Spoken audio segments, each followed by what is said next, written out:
Le dernier aspect à gérer au niveau de l'aspect visuel d'une vue en plan est le suivant. Donc, j'ai bien vu qu'au niveau d'une coupe, j'avais mes plans d'étage qui sont niveau 0, niveau 1. En fait, la vue plan d'étage, c'est une coupe horizontale qui passe à une certaine hauteur par rapport au niveau. Et puis par rapport à cette hauteur, je verrai ou pas certains éléments suivant qu'ils sont dans l'étage ou dans un étage inférieur. Donc, je vais prendre un exemple. Je vais par exemple au niveau de ce plan-ci. Voilà. Vous voyez que j'ai créé un mur ici qui se trouve plus bas que le niveau 1. D'accord ? Donc, clairement, si je demande une vue en plan du niveau 1, c'est une coupe qui se situera à une certaine hauteur ici et qui regardera vers le bas. Une coupe au niveau 0, la coupe du niveau 0 sera une coupe qui se situe à ce niveau-ci. Donc, si je regarde le niveau 1, je ne vois pas ce mur. Si je regarde le niveau 0, je vois ce mur. Alors, comment gérer ça au niveau 1 ? J'ai plusieurs méthodes. La première, qui est toute simple, peut être utilisée ici, et c'est de demander d'avoir, au niveau de la vue, un niveau en fond de plan. Alors, ça, c'est simplement un affichage qui va me permettre de dire, ben voilà, moi, je voudrais avoir le niveau 0 visible. Et on voit à ce moment-là que l'élément apparaît en grisé ici. Donc ça, c'est vraiment, de nouveau en analogie à AutoCAD, c'est l'équivalent d'une référence externe. Donc je pourrais très bien demander dans un niveau 1 d'avoir en superposition ici un niveau qui se trouve au-dessus. Ce n'est pas, ici je n'augmente pas la plage de la vue, je demande simplement de voir un autre étage en superposition. Quand je regarde plus bas, ici au niveau des propriétés de la vue, j'ai ce qu'on appelle la plage de la vue.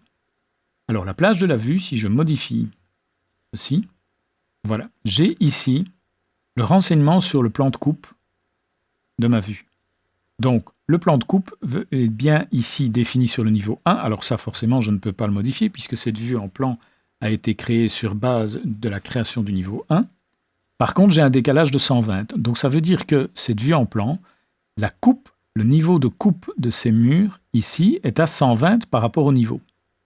Et je vois que le bas de ma coupe est bien au niveau associé niveau 1, décalage 0, et profondeur de la vue, niveau 1, décalage 0. Alors, quelle est la différence ici entre les deux ? C'est qu'en fait, je vais avoir une représentation différente au niveau graphique entre ces deux éléments-là. Donc si je demande que le bas de la vue descende plus bas, par exemple jusqu'au niveau 0, et que je fais OK, je vois le mur apparaître ici. D'accord ? Mais il sera en fait représenté exactement comme un mur serait vu dans une élévation ou dans une coupe, c'est-à-dire que j'en vois le contour en très plein. Si je veux pouvoir gérer ça et dire par exemple je voudrais avoir les murs de l'étage inférieur en pointillés, eh bien je vais au niveau de la plage de la vue, laisser ici niveau associé niveau 1. Par contre, profondeur de la vue, je vais le mettre sur niveau 0. Donc le mur se situe entre le niveau bas de ma coupe et le niveau profondeur de vue. Alors, à première vue, ça ne change rien. La différence, c'est que si maintenant, je vais ici dans l'onglet, dans le ruban Gérer, paramètres supplémentaires, style de ligne, eh bien en fait, les traits qui sont utilisés pour représenter ce mur qui se trouve dans cette partie bien spéciale de la plage de la vue, ce sont les traits au-delà.